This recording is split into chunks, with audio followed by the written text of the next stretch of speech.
Okay, so you've had to change plans at the last minute, right? We've all been there.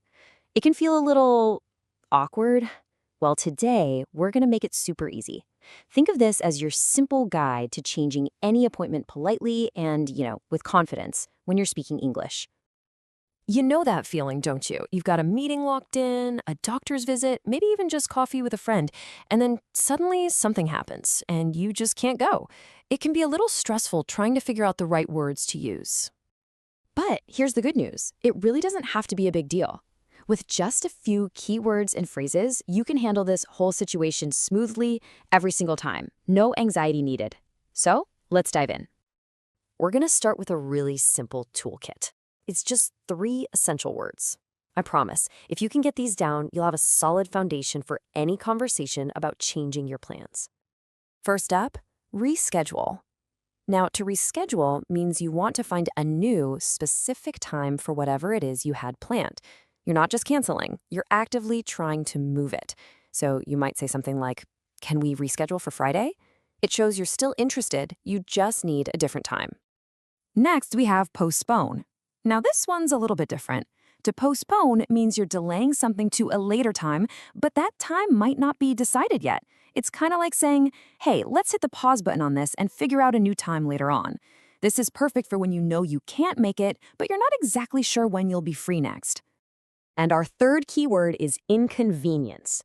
An inconvenience is basically any trouble or difficulty you might be causing for the other person by changing the plan. And, just acknowledging this is a huge part of being polite. Saying something like, "I really hope this doesn't inconvenience you," shows you respect their time, which is so important. Great. So, now that we've got our keywords down, let's see how they actually fit into natural-sounding phrases that you can use in a real conversation. Let's move from the words to the whole shebang. Oh, and before we get to the main phrases for changing plans, let's cover a really common greeting you're going to hear. What's up? It's just a super informal way of saying hello, how are you? And the easiest way to reply is just not much or nothing. It's a nice casual way to start a chat before you have to bring up the bad news. Okay, now for the most important part, how to actually say you can't be there. This phrase, "I can't make it," is perfect. It's clear, it's direct, and it's still really polite. It just means I'm not able to come. Simple as that. Now, what if you need to give a reason, but you don't really want to get into all the personal details? Well, this right here is your go-to phrase. "This thing came up."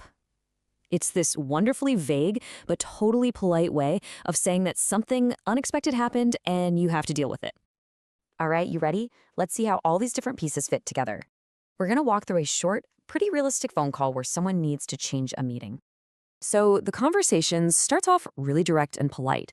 And you see that? Right away, they use our first keyword, reschedule. This immediately sets a cooperative tone. You're not just bailing, you're trying to find another time that works. And here's that next crucial step. Right after making the request, you show that you're thinking about the other person's time. Using our keyword, inconvenience, well, that's just a clear sign of respect. And here we go, we see our natural phrases in action. A simple, polite explanation, "This thing came up," gets combined with that clear statement, "I can't make it." See? You've explained the situation without having to make up some complicated excuse. And here's a totally possible reply. And notice, the other person uses our vocabulary too.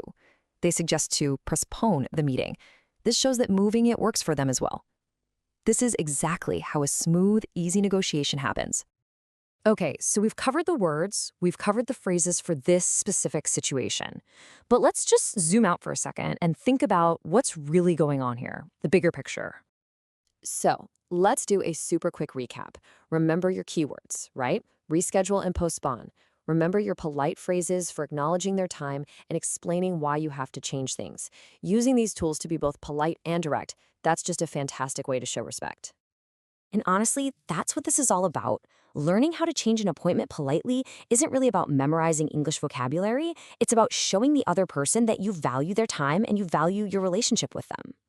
So I'll leave you with this question to think about. When you communicate clearly and with respect, just like we practiced today, how does that change things? Not just in scheduling, but in all the different parts of your professional and personal life. Something to think about.